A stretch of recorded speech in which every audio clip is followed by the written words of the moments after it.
It's time for another LA Kings fan feedback show. We'll discuss some Kings trade possibilities, thoughts on the goalie situation, Sean Durzi's future in LA, and more on this edition of Locked on LA Kings. You are Locked On Kings, your daily podcast on the Los Angeles Kings, part of the Locked On Podcast Network, your team every day.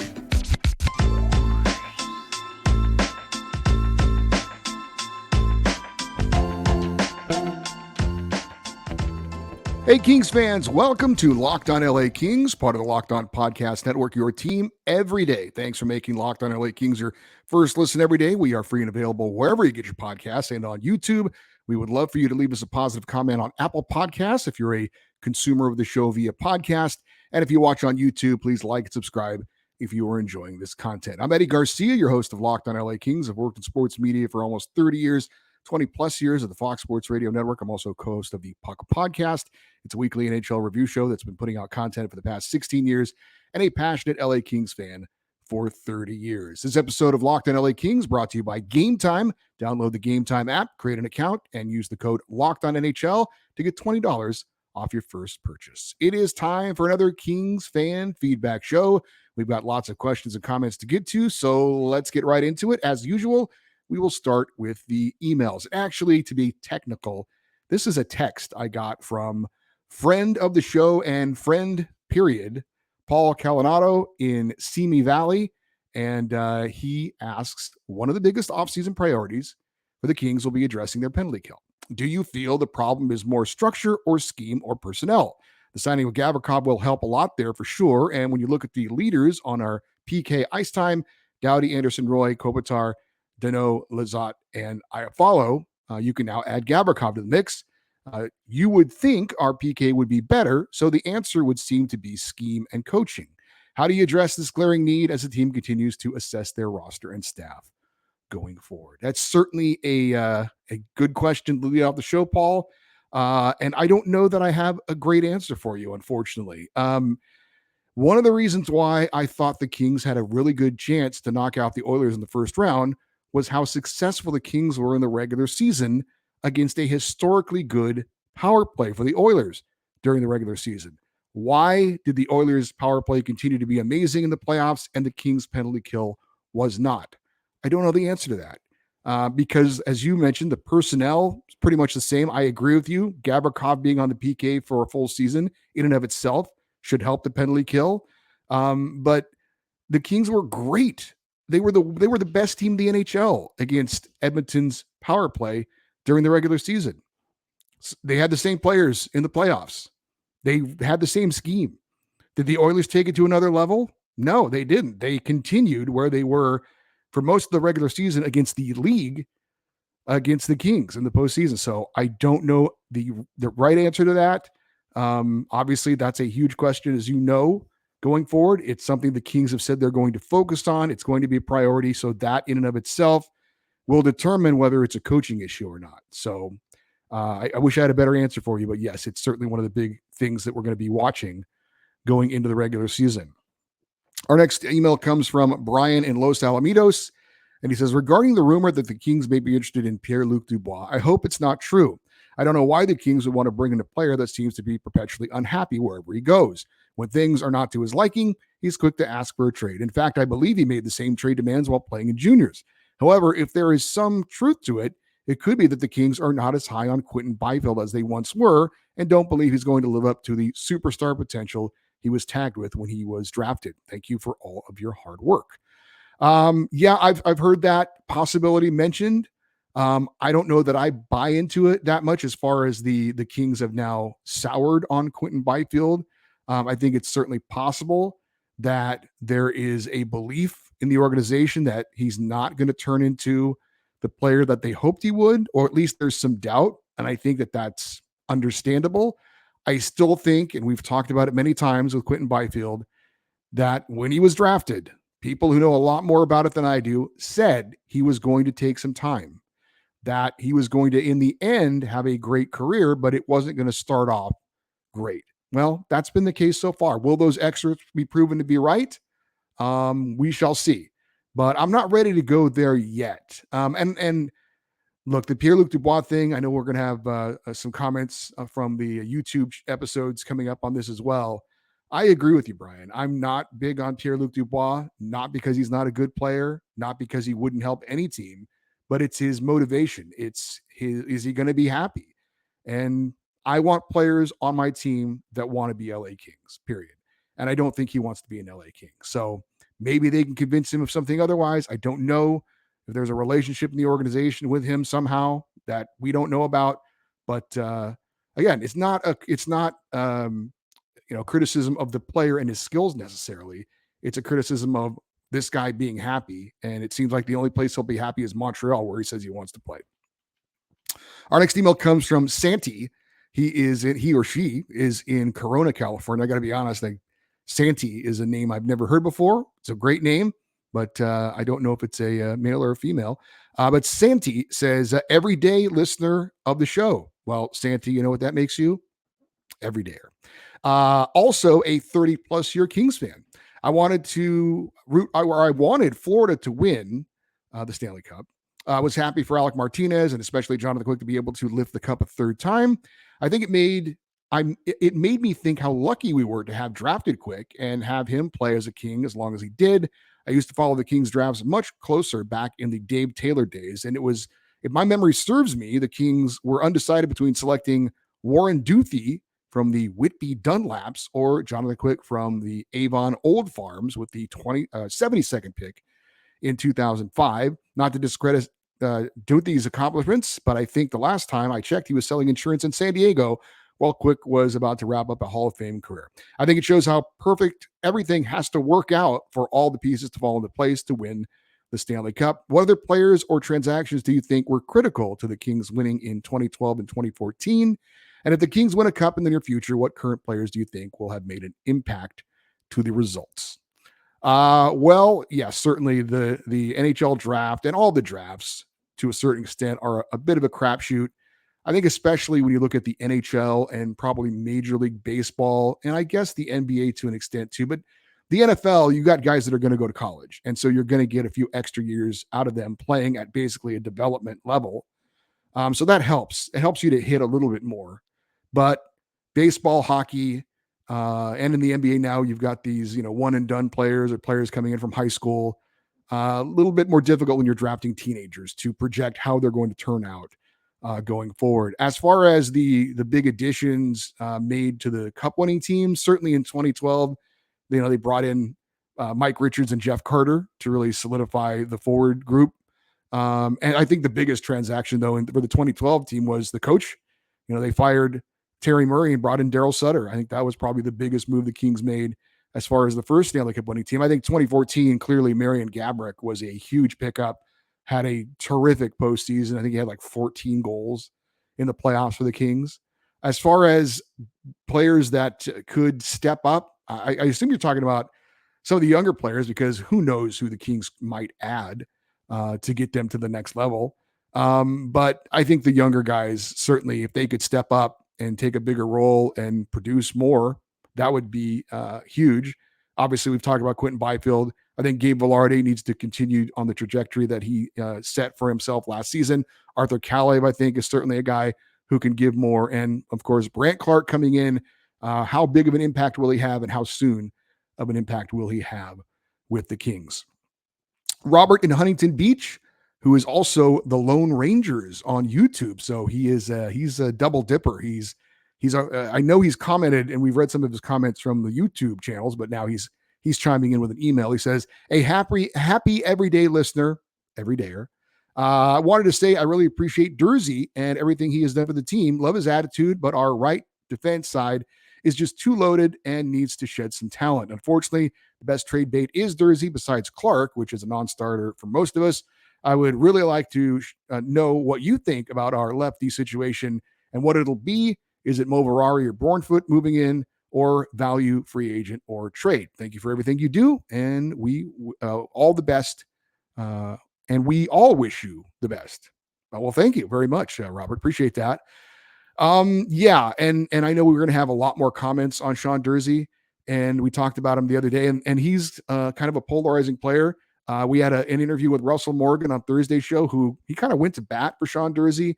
And I just want to say, it's not that I don't like Sean Durzi, and it's not that I don't think that he is a guy who's could be an asset for the Kings. I think he's a good player, and I think he's still a guy who's learning. And I really love his attitude. As I said, listening to his comments in the exit interview, you could tell he's really a guy who's a team guy. I mean, I think it's really, he's had a lot of sincere comments that I thought were really cool. But anyway, it's because of the depth that we have at that position. There's too many players and not enough holes, not enough positions for them to play at. So it only makes sense to move one of them, and you're not going to move Brandt Clarke, and maybe it's Jordan Spence, but I think Durzi, with his NHL experience, is more valuable and valued more by other teams, so you can get a better return. So that's why that it just makes sense to me that you move Sean Durzi. Now, again, his versatility maybe keeps him around. Maybe that's why the Kings want to keep him. But I think, Tobias Bjornfoot, the Kings spent a first-round pick on him. He does have some NHL experience. He played 70 games with the Kings in the 2021-22 season. I think it's time for him to see if this guy is going to be an NHL player or not. He's got some experience, but I mean, him on the third pairing, let's see if he can handle that job and what he can do. That's what I would do. I would trade Durzi and I put Bjornfoot on the left side. And this one from Ari, he is in parts unknown, so I usually get to make it up when that's the case. So I want to say Ari is in Angora Hills. He says, what do you think is the right time for the LA Kings to recall Alex Turcotte? I think this kid is a generational talent for the Kings. In fact, call me crazy, but I think he could be a future captain for years to come. Go Kings, go. Well, Ari, maybe you see something that nobody else has seen to this point, and again, it's not Alex Turcotte's fault. First of all, I don't think he's a generational talent. I don't think he has that kind of ability, but I mean, he's the type of player, if he plays, because he's gritty and he's gutty and he's physical and he, kind of does a lot of dirty work.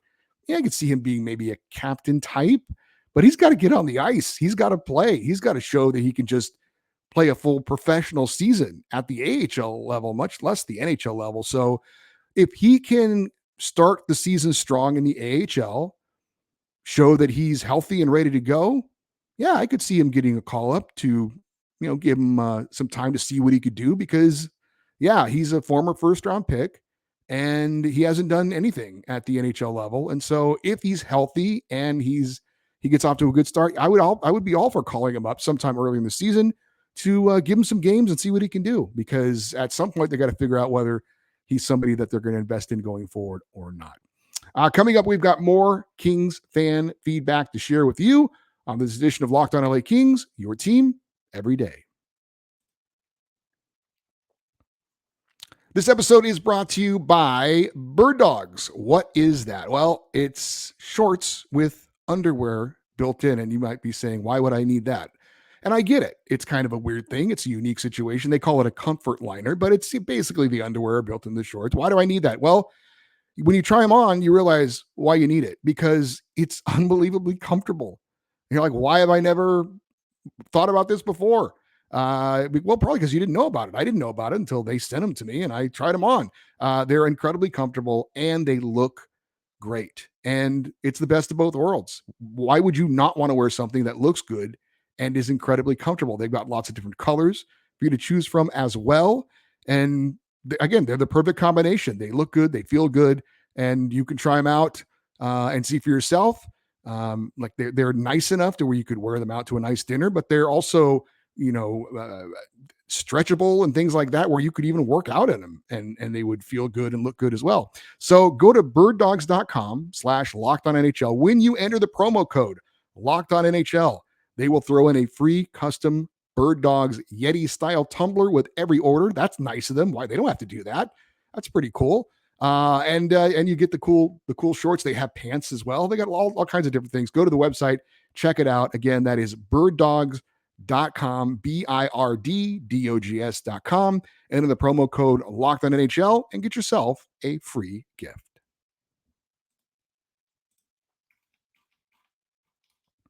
All right, we still have one more email to read. This is from friend Jim in Lakewood. And he says, thanks for staying at it and keeping the local hockey talk alive and kicking in the summer. Really good to see your watchers and listeners so passionate about their team they love of the game on the feedback shows. My point today is the state of modern NHL goaltending as it relates to LA. First things first, it's too hard to predict year to year who will shine and who will not. Jacob Markstrom and Jack Campbell being prime examples. To me, goaltenders are not given much rope, and that hurts them and hurts the team that they're on as well. The whole platooning or 1A, 1B system to me is detrimental to developing any goalie's confidence, especially when they have a bad start.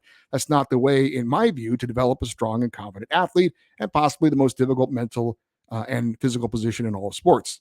People need time to work through bad things and to get to the other side, and goalies are no exception. To sum it up, I hope they just make Copley the man and hire another guy to play a third of the games. No need to look for someone to be the 1A or 1B to compete for the position. For once, just go ahead and let your starter be your starter and your backup be your backup going into the new season. When I met Copley back in mid-February, his record was close to Ullmark. I even joked with him that I called him Ullmark West. He kind of smiled and laughed. It was a shame he didn't get a chance to start, play, and excel in the playoffs like he did in the regular season. He was remarkable, as we all know. Who knew he would be one of the who knew he would be the one of all the guys who tried to take the job of that other successful guy? Talking about Jonathan Quick. He says, "Thanks, Eddie, and go Kings, go." Jim is grew up playing net. He still plays goalie recreationally, so that he's always into the goalies. Always has comments on the goaltenders. And we talked about it at the time. I understand the argument to be made for Phoenix Copley. I certainly talked about it at the time. I thought it was a difficult decision to decide which goalie to go with for the playoffs, but I was behind Jonas Korpisalo because of his playoff experience, because I frankly thought he was just a little bit better goalie than Phoenix Copley. But I understand those that are on the side of Copley, who felt like for all he did for the Kings, he should have at least gotten a shot. And as I mentioned, I do have some second thoughts on maybe who should have started in Game 6. But we'll see if the Kings decide to go with Phoenix Copley. As I've said, I am more in favor of having a solid goalie and building a great team around them. I think you can win the Stanley Cup with that type of situation. I think the Vegas Golden Knights just proved that. I'm not big on spending $7, $8, $9 million on a goaltender. I think you can spend that money more wisely elsewhere. And that seems to be the trend in the NHL right now. I did want to mention, I got 2 emails, one from Jason Porter and one from Robert Kleit, who he confirmed I did mispronounce his name on our last show. And I think they were both emails that were kind of a little bit more for me and not necessarily for the show. So I will just say to Jason and Robert, thank you for the emails. I will be responding to you personally over the weekend when I have some time. Jason, I look forward to seeing you out on the ice, out at the Skating Edge in Harbor City. And please come up and say hi before or after a game. Love to talk to you. And Robert, love you sharing your story about you being a Kings fan. I'd love to meet you and your son sometime. I don't know if you'll be out at the development camp, but or for training camp or anything like that. But certainly, if you're ever out at a game, would love to meet you up, meet up with you, say hi. And again, I'll email you guys both personally. But appreciate both of your emails this week that were kind of more to me and not necessarily for the show, I think, anyway. Now let's get to some of the YouTube comments, and we had a lot of reaction to the Sean Durzi episode where we kind of broke down him and talked about him. This comes from Dominic Ephraim, and I think he's also a sometimes emailer and sometimes commenter on the YouTube shows. But he says, on that play against Vegas, I would like to point out that it was a direct result of Durzi just barely learning how to play the left side and making a bad read, not making an excuse for it, but it was him controlling the puck. He came out behind the goal on the left side, attempted a stretch pass up the left side, which instantly got picked off.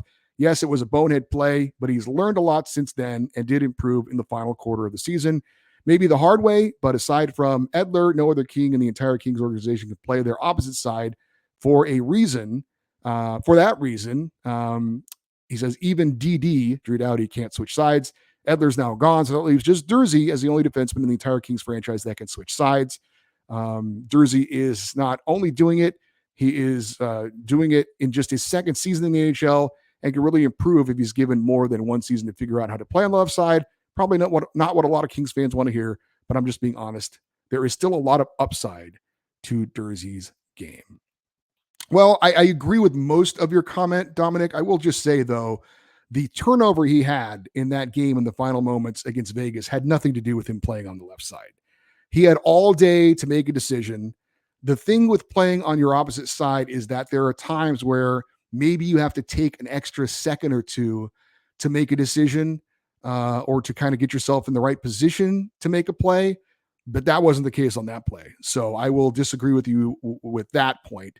That said, I think there are, you made some good comments, just like Russell Morgan did on the show on Thursday about Durzi's versatility and that he's still young and he's still learning and he's still growing. So again, I'll just reiterate what I said earlier about him.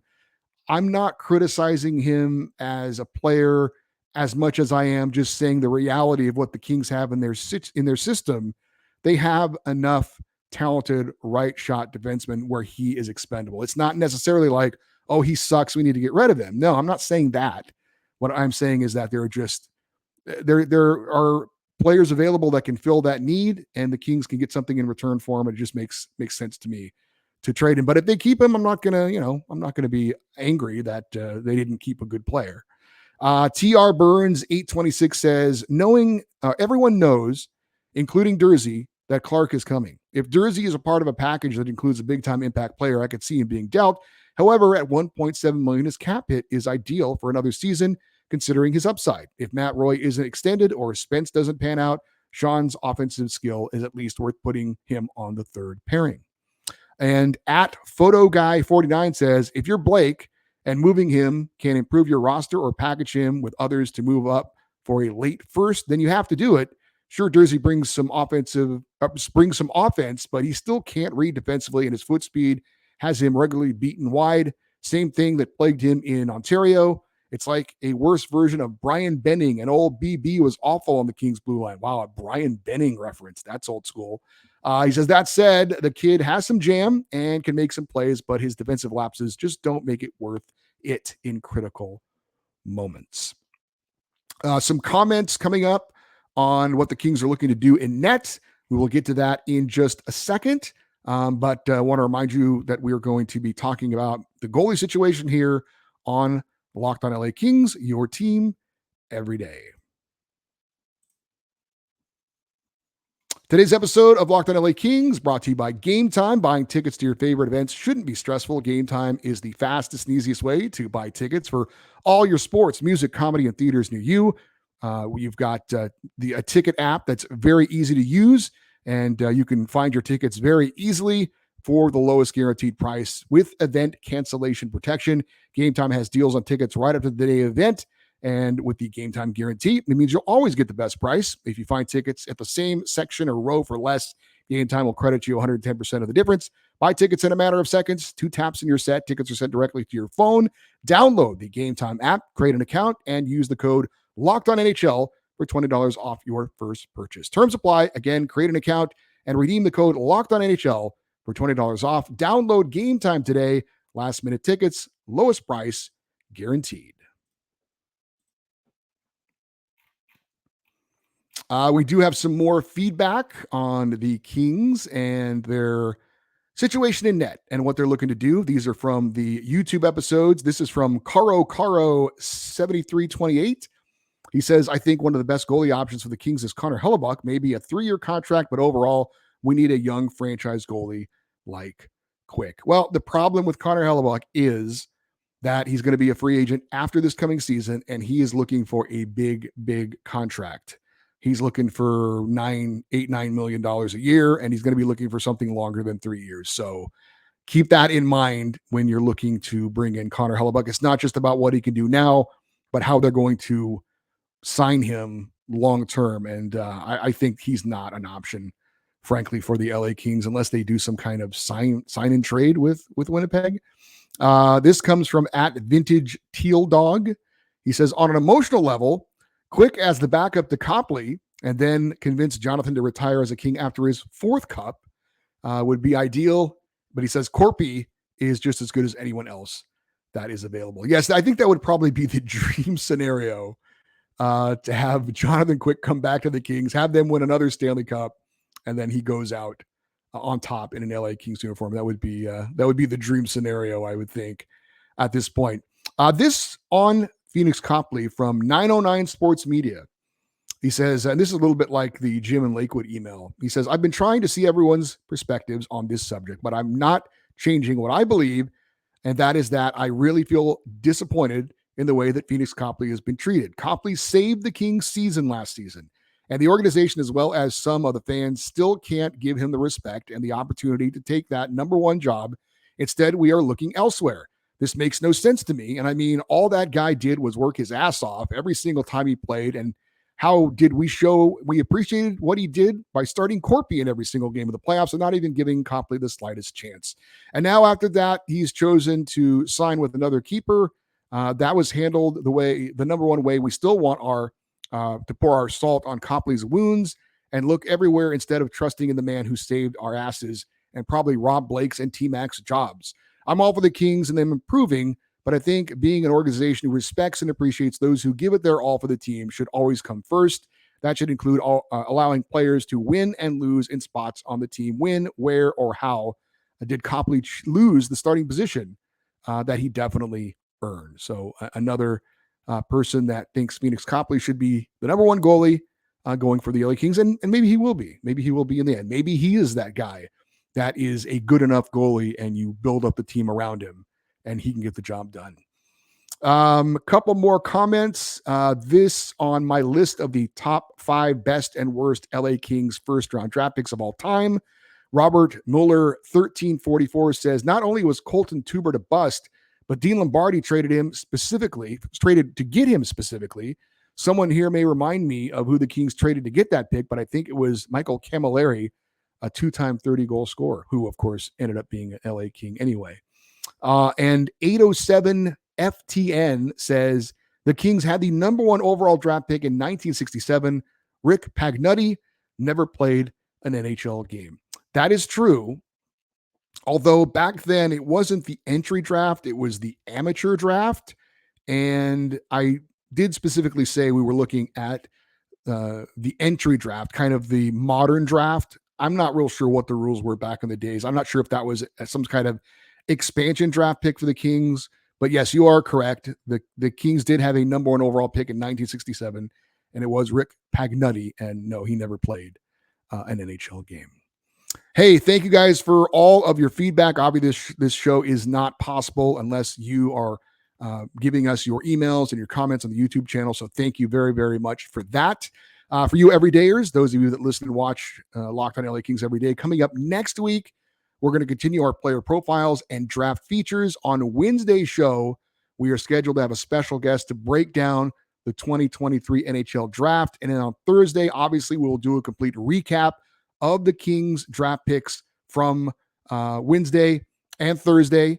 So looking forward to that. We'll also cap it off, of course, with another Kings fan feedback show coming up next Friday. If you want to send an email for next week's show, it is lockedoneddie@gmail.com, EDDIE, lockedoneddie@gmail.com. And we'd love for you to stay connected with the show by following us on social media. We are on Twitter and Instagram at Locked On LA Kings. I'm Eddie Garcia. Thank you for listening and watching this episode of Locked On LA Kings, your team every day. Have a great weekend. We'll talk to you on Monday. And as always, go Kings, go.